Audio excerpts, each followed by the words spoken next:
పొట్టకూటి కోసం ఓ సీనియర్ సినీ నటి భిక్షాటన చేసుకునే పరిస్థితి వచ్చింది.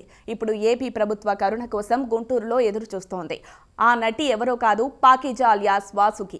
1990 దశకంలో ఆమె పాత్ర లేకుండా తెలుగు సినిమాలు విడుదల కాలేదు. ఆ పాత్ర వెండితెర మీద కనిపిస్తేనే నవ్వులు పూసేవి. గతంలో ఎందరినో నవ్వించిన ఆమె పూట గడవడం కోసం ఇప్పుడు భిక్షాటన చేసే దుస్థితిలో ఉన్నారు. తమిళ సినీ పరిశ్రమలో ఎంతో మంది శ్రీమంతులు ఉన్నప్పటికీ ఏ ఒక్కరూ సాయం చేయకపోవడంతో ఆంధ్రప్రదేశ్లోనైనా ఆదరణ దొరుకుతుందని ఆశగా ఎదురుచూస్తోంది.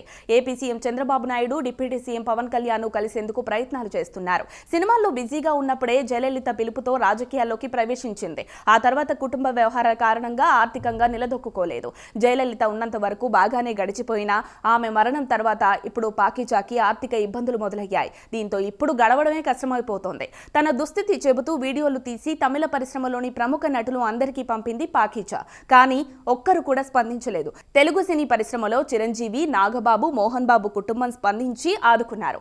ఇప్పుడు ఆంధ్రప్రదేశ్ ముఖ్యమంత్రిని, డిప్యూటీ సీఎం పవన్ కళ్యాణ్ కలిసి తనకు పెన్షన్ ఇప్పించాల్సిందిగా కోరడానికి ప్రయత్నిస్తోంది పాకీజా.